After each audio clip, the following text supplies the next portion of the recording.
Et donc, sans plus tarder, je présente nos intervenants de manière succincte, parce qu'il y aurait évidemment beaucoup à dire. Je commence par Rémi Braque, qui est un philosophe, un historien de la philosophie, qui s'est fait connaître par le grand public par un livre toujours qui est devenu un classique, Europe, la voie romaine, où il étudie de manière très très érudite et avec un scope extraordinaire à la fois la civilisation d'essence latine, grecque, musulmane, juive. Moi, je le connais aussi en tant que traducteur des œuvres de Maïmonide, mais aussi de bien des ouvrages de philosophes arabes, spécialiste de philosophie médiévale. En fait, il a commencé par la philosophie de Platon et d'Aristote, dont il est un véritable spécialiste. Il est professeur dans un nombre incalculable d'institutions, en particulier à l'université Paris 1 Panthéon-Sorbonne, mais aussi de bien d'universités étrangères, récompensé par de multiples prix, doctorat honoris causa aussi à l'université pontificale Jean-Paul II de Cracovie, de San Pablo aussi, pour vous dire un petit peu le périmètre véritablement pratiquement mondial, et en tout cas en ce qui concerne notre sujet, un véritable expert de l'islam, bien qu'il aura peut-être à cœur de le préciser, il ne se définit pas comme islamologue, mais en tout cas il en est un très très bon connaisseur. Et puis Razika Adnani, qui nous accompagne aux Voix de la Paix depuis longtemps aussi, qui est philosophe, professeur de philosophie, qui avait monté d'ailleurs un colloque à Alger il y a quelques années, qui malheureusement n'a pas pu continuer. On devine pourquoi. Donc on voit à la fois et la compétence de Razika Adnani et aussi de son côté combatif. Et je pense que tu vas nous faire entendre particulièrement ce matin ce côté combatif, parce que tu milites, alors en tant qu'islamologue et vraiment historienne aussi de l'islam, toute période confondue, tu milites pour un renouvellement aussi de la pensée islamique que tu décris assez souvent comme peut-être fermée en tout cas et sous l'emprise de certains courants qui cherchent à lui donner une définition dogmatique. Donc ça va être au cœur de notre sujet ce matin. Première question, peut-être que je vais l'adresser à vous, Razika, on se vous voit pour les besoins de la cause. Alors il faut dire qu'en France, l'islam n'a pas bonne presse depuis 10 ans, peut-être plus depuis plus encore, mais en tout cas depuis les attentats de 2015 certainement, pour plusieurs raisons, bien sûr, tout à fait évidentes. Il se trouve que d'abord que la quasi-totalité des attentats en France depuis 2015 ont été revendiqués au nom de l'islam. C'est un premier fait. On parle beaucoup en ce moment de l'entrisme des frères musulmans et de l'emprise de certains mouvements islamistes. Je ne sais pas si cette distinction est pertinente à vos yeux. Vous nous en direz peut-être quelque chose. Donc un entrisme dans de nombreuses structures sportives, associatives, etc.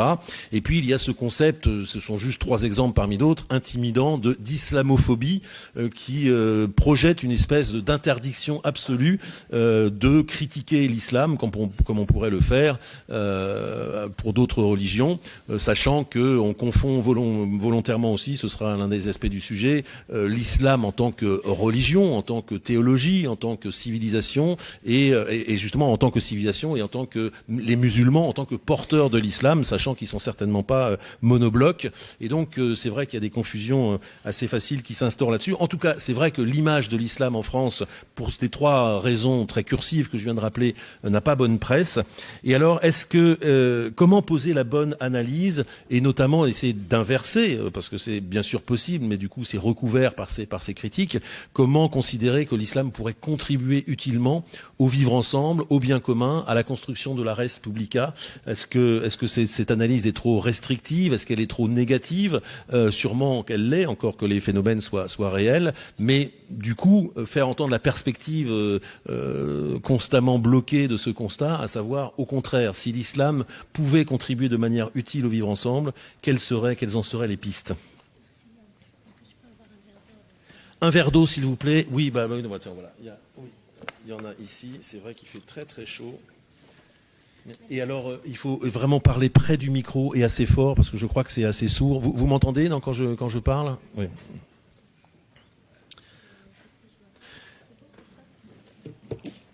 Et donc on est ensemble pour une petite quarantaine de minutes.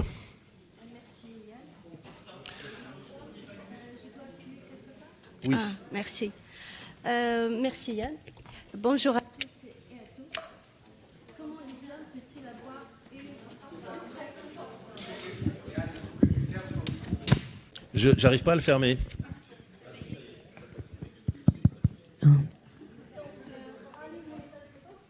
Oui, mais du coup, il faut l'allumer. Prends celui-là. Je prends celui-là. Donc, bonjour à toutes et à tous. Comment l'islam peut-il avoir une représentation ou une image positive en France? D'abord, peut-il avoir une image positive ou une représentation positive? Ma réponse est oui. Il peut avoir une très bonne représentation s'il se libère de l'emprise de l'épistémologie salafiste, c'est-à-dire la théorie qui considère que la vérité existe dans le passé chez les premiers musulmans, qu'on appelle en arabe les salafs. En effet, l'islam qui est proposé encore aujourd'hui aux musulmans par le discours religieux et par les autorités politiques dans les pays musulmans est un islam qui a été pensé et construit entre le 7e et le 10e siècle environ. Je dis cela car l'islam ne se limite pas au Coran. L'islam, c'est le Coran, mais aussi l'ensemble des commentaires du Coran, du droit musulman qu'on appelle aujourd'hui la charia, et de la théologie musulmane qui entoure le Coran. Ce travail a été fait, travail exégétique, juridique et théologique, a été fait par des hommes qui ont vécu lors des premiers siècles de l'islam, qui avaient leur valeur morale et sociale et leur conception de la religion, de la société, de l'État et de la relation avec l'autre. Il est donc normal, si le discours religieux continue aujourd'hui de proposer ce même islam aux musulmans du XXIe siècle, qu'il y ait des problèmes et que l'islam ait une représentation ou une image plutôt négative, non seulement en France ou en Occident, mais parmi une bonne partie de la population musulmane qui vit dans les sociétés musulmanes.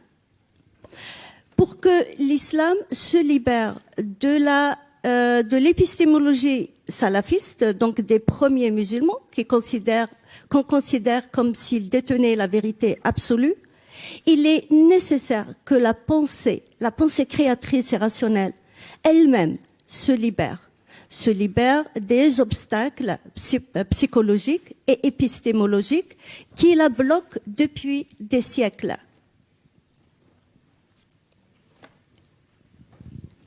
Cette pensée libérée, si elle est libérée, c'est elle qui pourra repenser l'islam pour lui permettre d'évoluer, de changer et de se réformer.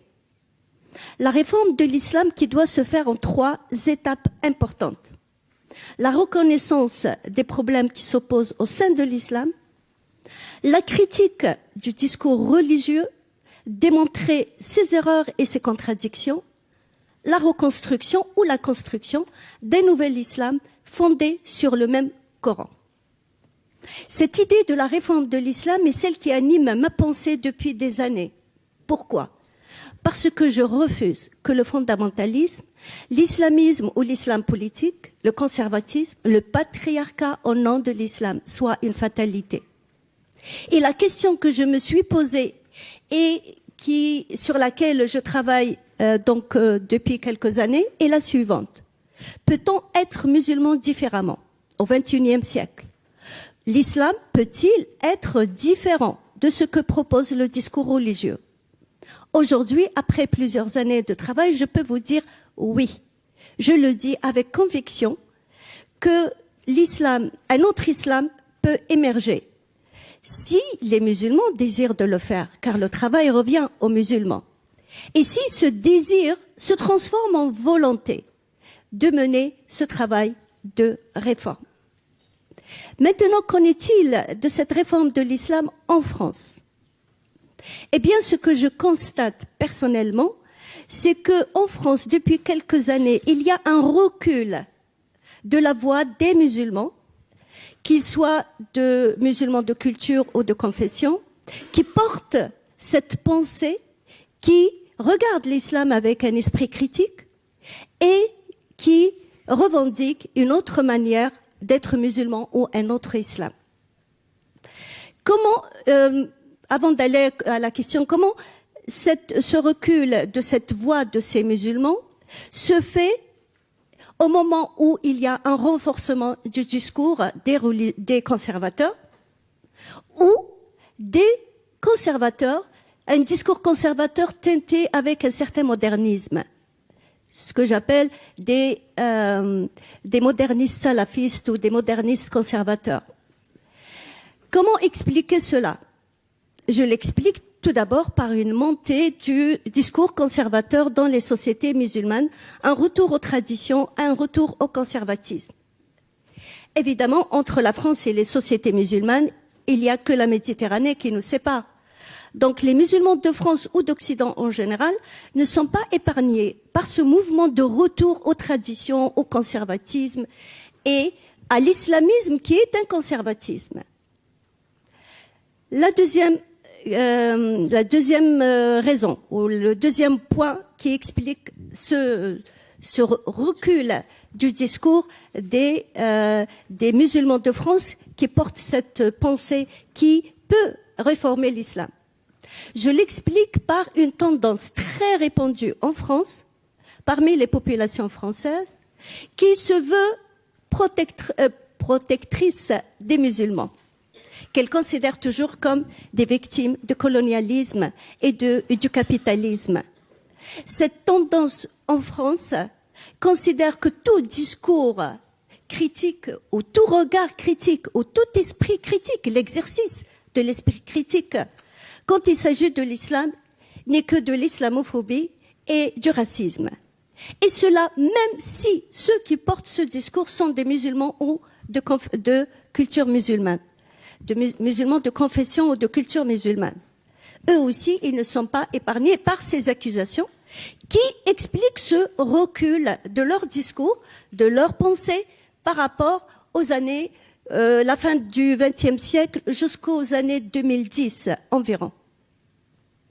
Je l'explique également par un concept qui s'est imposé en France à partir du début des années 1980. C'est le concept de l'islamisme. Comme vous le savez, ce terme a été forgé au XVIIIe siècle. Mais au départ, il signifie tout simplement la religion musulmane. C'est pour cela, par exemple, dans le livre d'Ibn Khaldoun, Les Prolégomènes, c'est une traduction du livre d'Ibn Khaldoun, le terme islamisme signifie dans ce livre tout simplement l'islam. Le traducteur utilise le terme islamisme pour parler de l'islam, parce que ce livre a été traduit avant 1980. Donc à partir de 1980, en France, les universitaires, les anthropologues, les sociologues, les politologues ont décidé de donner au terme islamisme un autre sens. Ils ont décidé que l'islamisme signifiait l'islam politique, mais en lui ajoutant deux caractéristiques. Cette première parole. Je termine rapidement. En lui ajoutant deux caractéristiques, ils ont décidé que l'islamisme était un mouvement contemporain, l'islamisme était un islam politique, et l'islam politique donc était un mouvement contemporain qui n'avait rien à voir avec l'islam. Évidemment, ce concept-là, lui aussi, bloque toute possibilité de regard critique sur l'islam, de réforme de l'islam, étant donné qu'elle commence par une reconnaissance des problèmes qui se posent au sein de l'islam et une critique de l'islam avant d'aller à cette construction d'un nouvel islam. Donc pour moi, pour terminer, je dirais, pour aller vers cette réforme réelle, car je parle d'une réforme qui est orientée vers l'avenir et non celle qui regarde vers le passé, pour qu'elle soit possible, il faut d'abord qu'on distingue, comme vous l'avez dit, entre musulmans et islam, et que toute critique de l'islam ne soit pas perçue comme une critique des musulmans.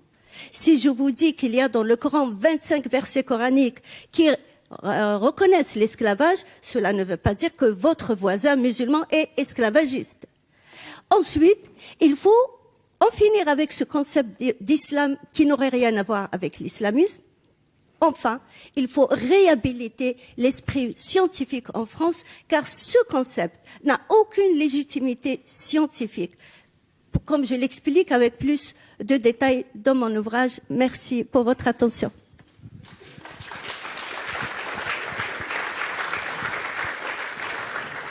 Merci, cher Razika. J'ai envie de poser la même question à Rémi Brague, sachant que dans son livre, son dernier livre sur l'islam, justement, il opère une distinction très précise entre 4 acceptions possibles du mot islam. L'islam comme, bien sûr, théologie, vraiment la réflexion théologique pure, l'islam comme religion, comme ensemble de préceptes, l'islam comme civilisation, et l'islam aussi simplement au sens sociologique, à savoir l'ensemble des musulmans. Et c'est vrai que dans notre sujet, c'est tout à fait important. Tu as abordé ce point, cher Razika. Donc, même question à Rémi Brague, mais peut-être avec cette distinction entre islam et musulman. Comment l'islam pourrait, en France en tout cas, récupérer, je dirais, une part plus positive et s'orienter vers une contribution intéressante au bien commun et ne pas être simplement défini par tous ces côtés négatifs qui, encore une fois, sociologiquement existent, mais quelle serait une sorte de réaction possible de l'islam? Alors, en ce qui concerne ce qu'il faudrait faire, là, je ne suis pas compétent.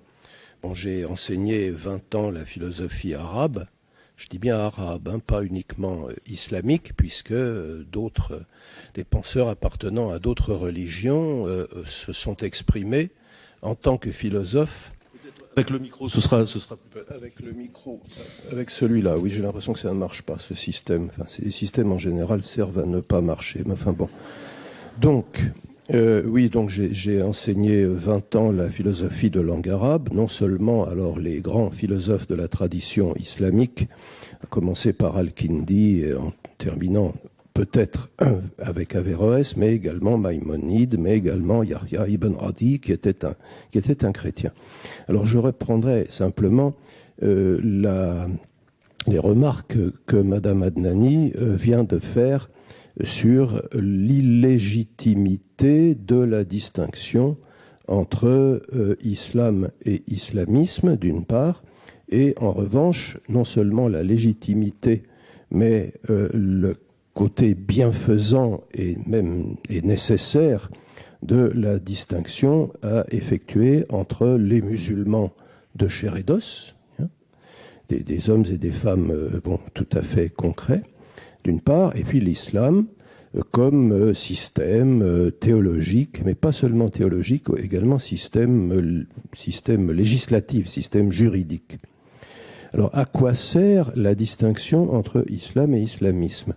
Madame Adnani a eu tout à fait raison de rappeler que le mot islamisme est apparu, bon, alors moi je le verrais plutôt au XIXe siècle, enfin bon, ça n'a pas d'importance, à un moment où l'on classait toutes les religions sur le modèle finalement du christianisme, je dis bien du christianisme, et éventuellement du judaïsme.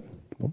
Alors on a inventé comme ça l'hindouisme, expression qui est totalement incompréhensible pour un hindou, qui parlerait plutôt de dharma ou de quelque chose de ce genre-là, et on s'est mis à inventer le mot islamisme, bien, qui à l'époque était parfaitement innocent. Ça désignait ce que nous appelons maintenant l'islam. Alors à quoi ça sert maintenant, cette distinction ? Eh bien, elle est assez commode parce qu'elle permet de mettre tout ce qui est positif au crédit de l'islam et tout ce qui est négatif au débit de l'islamisme. Alors on dira, l'architecture, la falsafa, enfin donc la philosophie sous sa version islamique, toute une civilisation, ça c'est l'islam.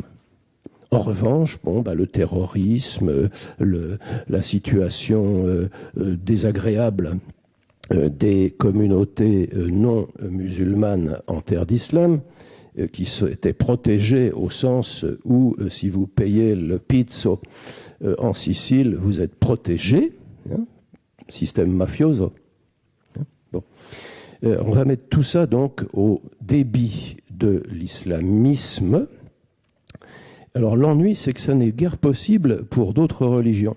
Parce qu'on pourrait très bien dire, le christianisme a apporté Dante, Bach, Andrei Roubliev, bon, voilà. En revanche, le christianismisme, alors là, c'est en un seul mot, un peu comme Karl et Mamie chez Sartre, les croisades et l'Inquisition. Les croisades et l'Inquisition, ça c'est le christianismisme. Mais on ne peut pas faire ça. De même, on ne peut pas dire le bouddhisme. Non, c'est une merveilleuse ascèse, une doctrine de libération.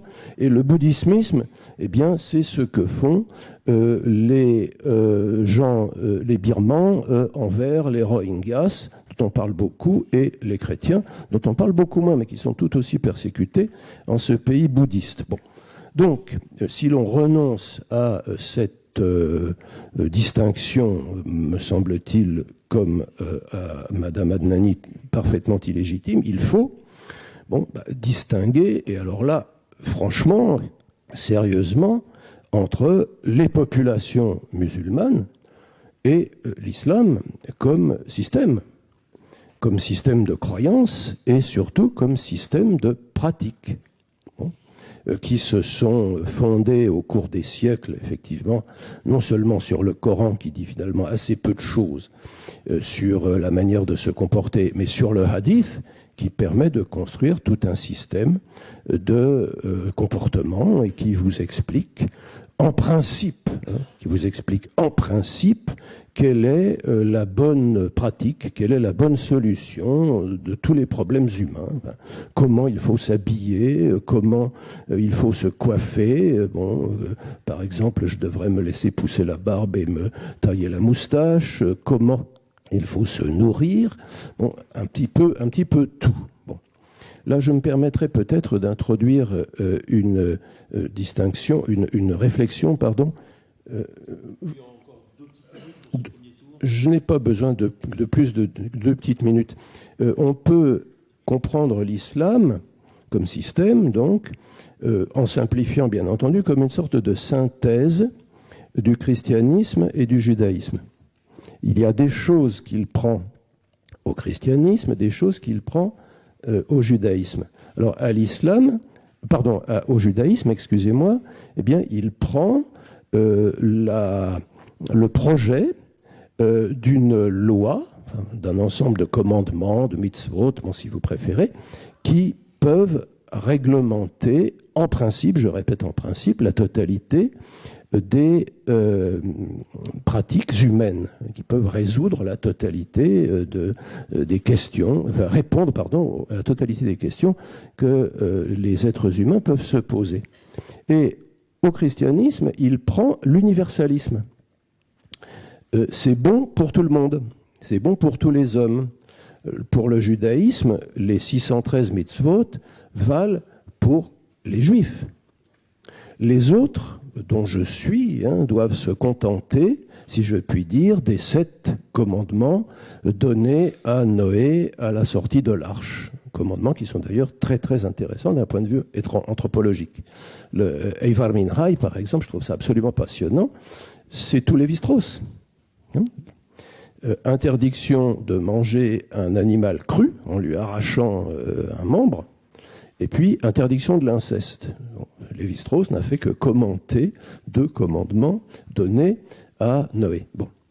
Alors le problème donc de l'islam, c'est qu'il applique l'universalisme chrétien. Le christianisme, lui, n'a pas de morale particulière. Il se contente des 10 commandements, des 10 paroles, Exode 20. Et le christianisme ne vous dit rien sur la manière de vous coiffer, de vous habiller, de manger, où aller en pèlerinage, des choses de ce genre-là. Alors on peut comprendre, je répète de manière simplifiée, l'islam comme ayant emprunté l'universalisme au christianisme, lequel n'est pas légaliste, et le légalisme au judaïsme, lequel n'est pas universaliste. Ça me permet, me semble-t-il, de comprendre un petit peu. Excusez-moi, je suis philosophe, donc la déformation professionnelle est difficile à surmonter. Voilà, je crois avoir épuisé mes 2 minutes. Et vous en aurez d'autres, dans un instant. Une deuxième question, cher Azika. Vous avez parlé d'un retour du conservatisme et aux traditions dans les sociétés musulmanes et donc par importation quelque part aussi en France. Est-ce qu'on pourrait pas, je ne veux pas dire radicaliser le problème, mais considérer peut-être encore plus en amont et à un niveau pas seulement politique ou sociologique, mais proprement théologique, qu'il y a une difficulté particulière avec la théorie du Coran incréé?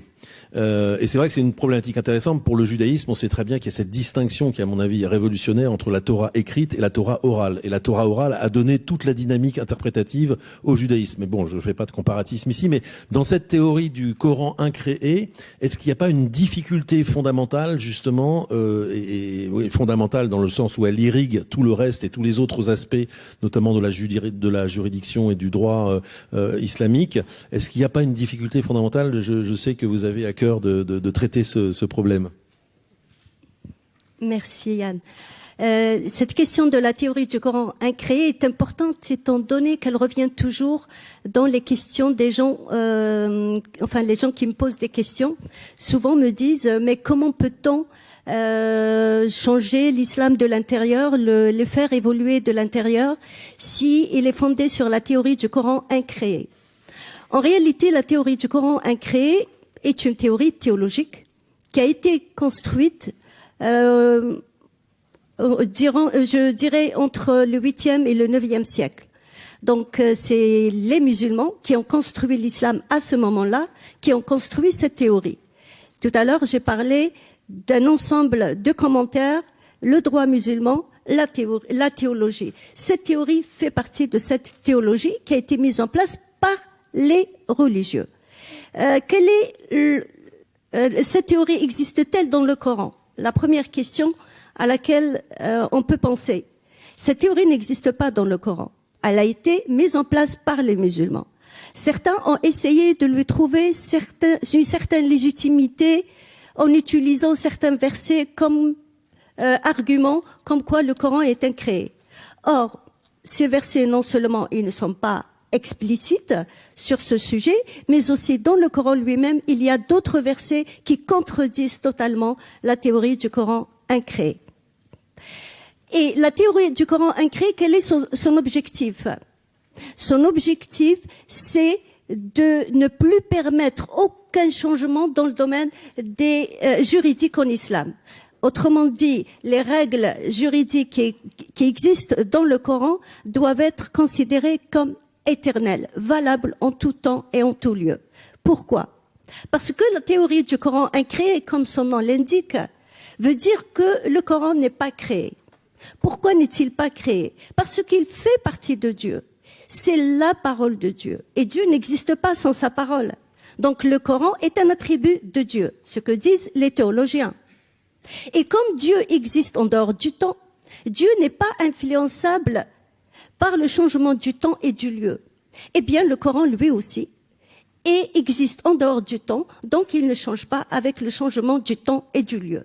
Tout cela pour ne permettre aucun changement dans le domaine juridique, notamment. Mais quand on regarde cette théorie, non seulement elle n'a aucune légitimité coranique, mais aussi, même si les gens, certains, les conservateurs veulent considérer que le Coran est incréé, mais les musulmans ne pratiquent pas toutes les règles qui existent dans le Coran. Je veux dire, quand on lit le Coran et quand on regarde le droit musulman, on réalise que le droit musulman n'est pas une reprise à la lettre de ce qui existe dans le Coran. Les musulmans ont fait tout un travail de tri des versets qu'ils ont voulu garder et d'autres qu'ils ont décidé de négliger. Ce que j'appelle le choix des versets. Donc, quand on parle du Coran, il n'y a pas que la question de l'interprétation des textes coraniques, il y a aussi la question du choix des versets. Ce choix des versets est un travail humain, quelle que soit la relation que nous avons avec le Coran. Mais le choix lui-même, personne ne peut nous dire que c'est un choix divin. Il a été fait par les êtres humains, par les juristes. Encore plus, dans le droit musulman, il y a des règles qui n'existent pas du tout dans le Coran, on les a ajoutées. Donc la charia, ce qu'on appelle la charia, qui est le droit musulman, n'est pas une copie conforme à ce qui existe dans le Coran.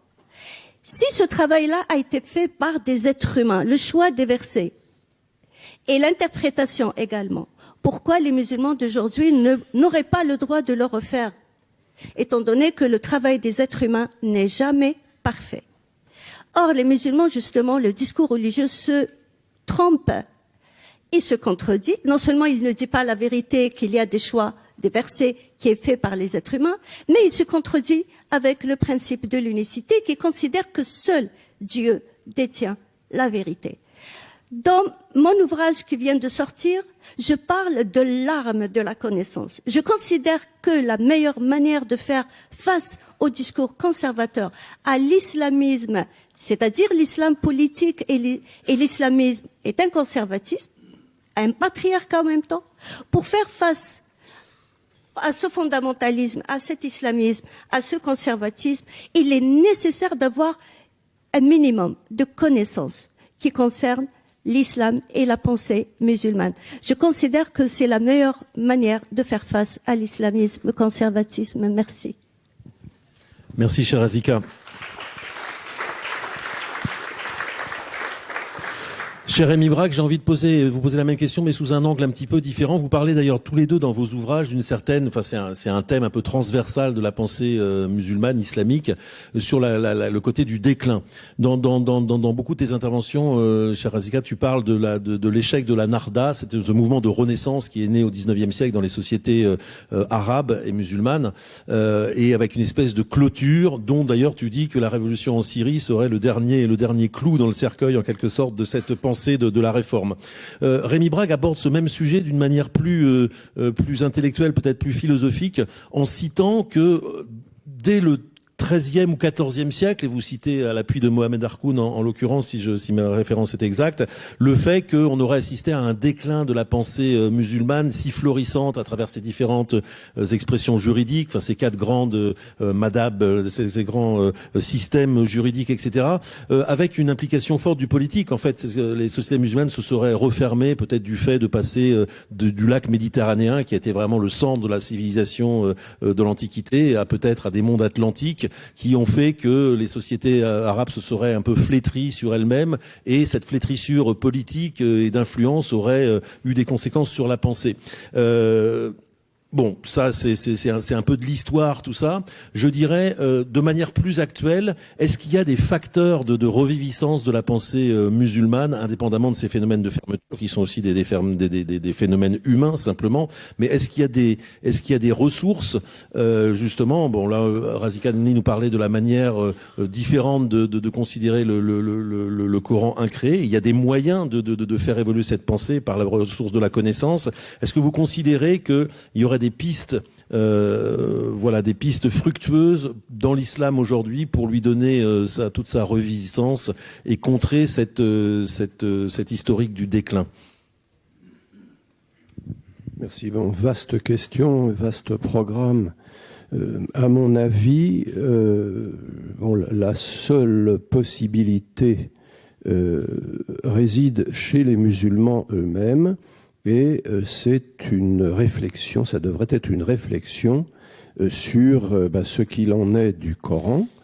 Est-ce que l'on peut, par exemple, continuer à croire que le Coran a été révélé en entier avant la mort, la date traditionnelle de la mort du prophète en 632 ? Est-ce que l'on peut continuer à croire que toute cette histoire se serait passée dans le Hijaz, entre la Mecque et cette ville qui devait s'appeler plus tard Médine? Bon, là, vraiment, la balle est dans le camp des musulmans. Mais avec votre permission, puisque l'on m'a posé la question, l'islam est-elle, j'aurais plutôt dit l'islam est-il, parce que cette attraction n'est pas tellement grevicienne, bon. L'islam est-il une religion politique? J'aimerais essayer de répondre à la question et, pour ce faire, me demander ce qu'est la politique pour l'islam. Nous avons, nous autres, et en particulier dans cet endroit chargé d'histoire et de pouvoir, une certaine conception de la politique. Qu'est-ce que c'est que la politique pour l'islam? Parce que tant qu'on n'a pas la réponse, on va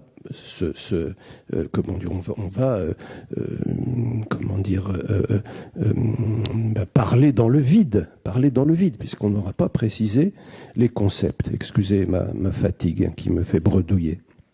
Bon, je partirai avec votre permission, ou même sans, d'un texte d'un philosophe que j'ai enseigné, Al-Farabi, mort en 950, en persan, comme beaucoup de philosophes et beaucoup de penseurs islamiques, qui s'interroge sur ce que c'est que la politique. Et il distingue 4 subdivisions d'un concept plus général, qui est le concept de gouvernement. Alors, gouvernement pris au sens le plus large du terme, comme le gouvernail d'un bateau, comme on se dirige dans une certaine direction. Alors, il distingue 4 formes de gouvernement. Il y a le gouvernement de soi, la manière dont on se comporte, dont on se conduit, ce que l'on appellerait, nous, l'éthique. Le gouvernement du ménage ou de la famille, là aussi pris en un sens tout à fait élargi, qui serait l'économie. Le gouvernement de la maison, c'est ça que veut dire le mot grec économie. 3e sorte, le gouvernement de la cité, et c'est là que l'on peut parler de politique. 4e sorte, le gouvernement de la grande nation. Alors là, il s'agit probablement de la Ummah islamique. Là, il n'y a pas de problème, c'est le calife. Bon. La politique n'est donc qu'une partie de l'art de gouverner, qui comporte également l'éthique, l'économique, et puis peut-être éventuellement le califat. Donc, la politique n'est qu'une petite partie de ce sur quoi l'islam exerce son influence, puisque, en ce qui concerne la politique au sens restreint, vous allez trouver dans les sources islamiques fort peu de choses. Il y a un verset dans le Coran qui vous dit « Obéissez aux prophètes et à ceux qui détiennent l'autorité ». Ce qu'on appelle traditionnellement le verset des émirs. Mais ceux qui détiennent l'autorité, c'est qui? Le Coran ne le dit pas. Alors, est-ce que ce sont les généraux? Les généraux, en général, pensent que c'est eux. Est-ce que ce sont les juristes? Les juristes pensent que c'est eux. Est-ce que ce sont les chefs, les gourous, si je puis employer un anachronisme, des confréries soufis? C'est ce que pensent en général les gens en question. Bon. Donc, le Coran ne nous dit pas grand-chose. Quelle est la forme idéale de gouvernement? Est-ce que c'est la monarchie, l'aristocratie? Est-ce que c'est la démocratie? Est-ce que c'est la corruption de la monarchie qui est la tyrannie, la corruption de l'aristocratie qui est l'oligarchie, ou la corruption de la démocratie qui est le pouvoir de la pègre, finalement? Bon, pas de réponse. Le hadith n'est pas beaucoup plus bavard à ce sujet. En revanche, sur toutes les autres dimensions du gouvernement, alors là, l'islam nous dit des choses. Comment se comporter, comment gouverner la famille, quelle doit être l'autorité du père sur sa femme, quelle doit être l'autorité du père sur ses enfants, quelle doit être l'autorité du possesseur, du propriétaire d'esclaves sur ses esclaves, etc., etc. Là, dessus, l'islam nous dit des choses.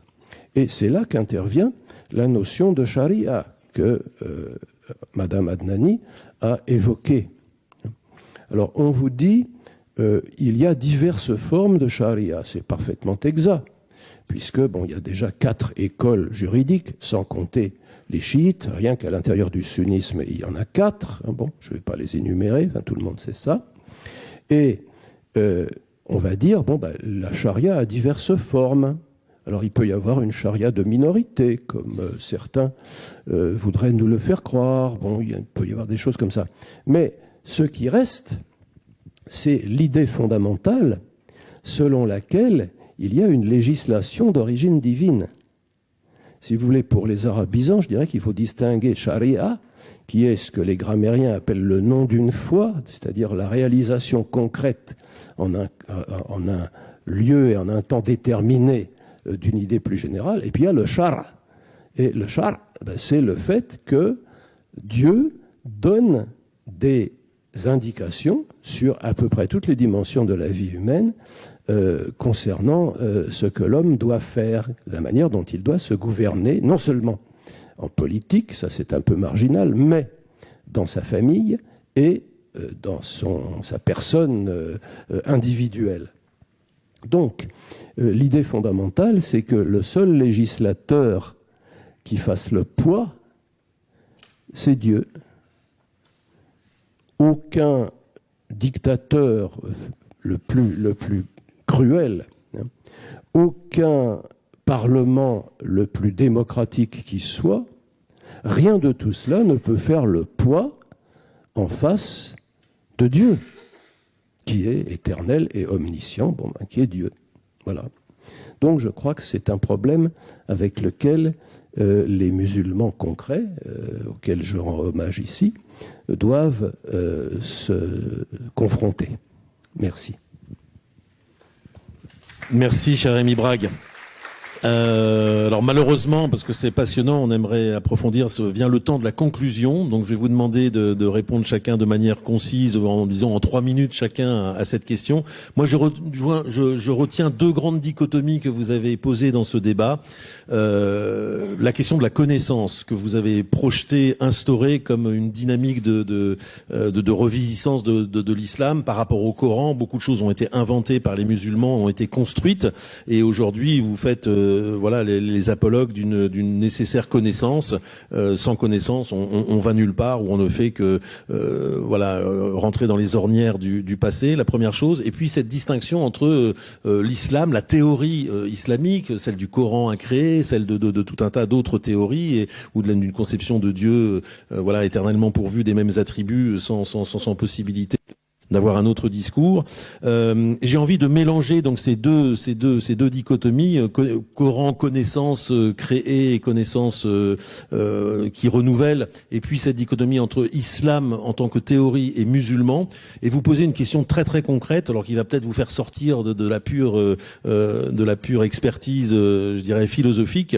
On ne voit pas tellement aujourd'hui que dans la société française il y ait des porteurs de cette parole, qu'il y ait des avocats de la connaissance, des avocats d'un renouvellement de réexaminer un certain nombre de points fondamentaux sur Dieu, sur le Coran incréé. On ne voit, où on entend très très peu de gens, petit 1 qualifiés, ou petit 2 qui ont le courage politique peut-être ou sociologique de prendre la parole.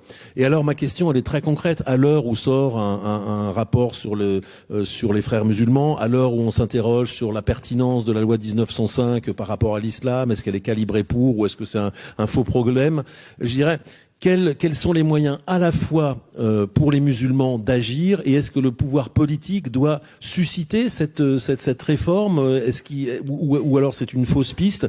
Comment sortir un petit peu des ornières que vous dénoncez finalement, sachant qu'il y a assez peu de personnel chez les musulmans qui osent porter cette parole?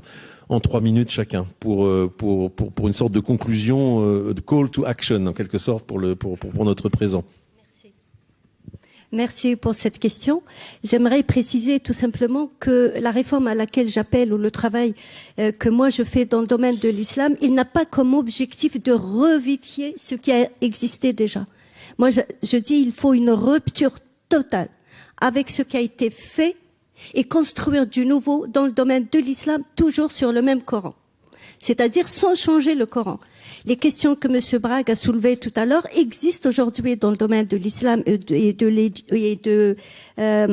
comment on appelle ça, l'islamologie, mais on peut aussi rester dans le domaine religieux, ce que veulent les religieux. Pour eux, le Coran est la parole de Dieu, soit on peut le considérer comme ça, même si on ne croit pas, on n'a pas une foi islamique, mais on peut le considérer comme un postulat.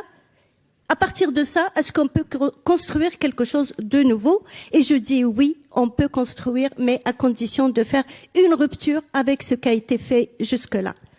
Maintenant, pourquoi la voix de ces musulmans et qui vivent en France elle n'est plus porteur de ce discours. C'est ce que j'ai constaté, c'est ce que j'ai dit tout à l'heure, parce que il y a, comme je l'ai dit, en France beaucoup d'obstacles politiques, notamment dans cette tendance qui veut toujours protéger les musulmans, et également dans ce concept-là que j'ai cité tout à l'heure de l'islamisme. C'est un concept en réalité qui reprend exactement le discours religieux islamique. Et c'est déjà, le mot n'était pas connu chez les musulmans, il ne l'est pas encore jusqu'à aujourd'hui. Mais ce qui est intéressant et ce qui m'a interpellée lorsque j'ai commencé à m'y intéresser, c'est qu'il me rappelait exactement ce que nous disaient les conservateurs, comme moi je vivais dans les pays musulmans. C'est-à-dire qu'ils nous disaient l'islam ne posait aucun problème. S'il y a un problème, il est dû aux musulmans. Donc on met l'islam à l'abri de toute critique et on le présente comme exemple de toute responsabilité quant au problème qui se pose. Eh bien, l'islamisme est un islam politique qui n'aurait rien à voir avec l'islam, a le même rôle. Donc, il contribue énormément au blocage de cette pensée en France qui a commencé à s'exprimer notamment, je dirais, jusqu'à la fin du XXe siècle, début du XXIe siècle. Harkoun, par exemple, est mort en 2010. Il y avait aussi Mohamed... comment il s'appelle, Medab. Et il y avait d'autres aussi qui portaient cette pensée. Aujourd'hui, elle est complètement, pratiquement, elle a disparu. Il y a une peur terrible d'être accusé d'islamophobie et de racisme de la part de certains Français, même qui sont pas musulmans, envers les penseurs qui sont de culture musulmane.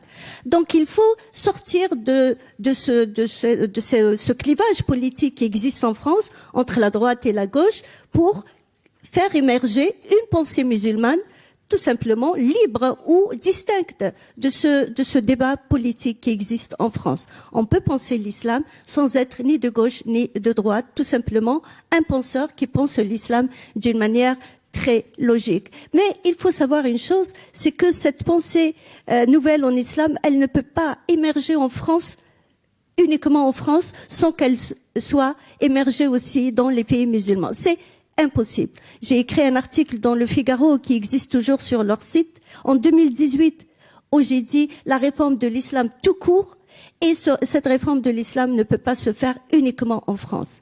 C'est vraiment c'est vraiment ne pas connaître l'islam et les musulmans. Donc c'est un travail qui doit se faire au sein de l'islam, un travail auquel tous les musulmans doivent participer. Si dans les pays musulmans il y a une pression sur les musulmans de France, là aussi ils auront du mal à s'exprimer. Donc, mais il faut un certain courage malgré tout. Hein. Un penseur doit avoir un certain courage. Il doit être convaincu de ce qu'il dit et il le dira normalement, quelles que soient les difficultés. Merci.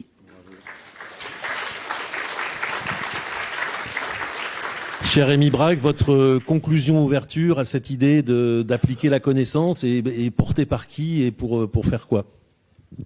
La première mesure à prendre, ça serait d'envoyer au goulag tous ceux qui parlent d'islamophobie.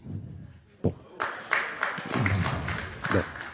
Vous voyez que je suis modéré, je n'ai pas dit les fusiller, j'ai simplement les envoyé au goulag. Bon.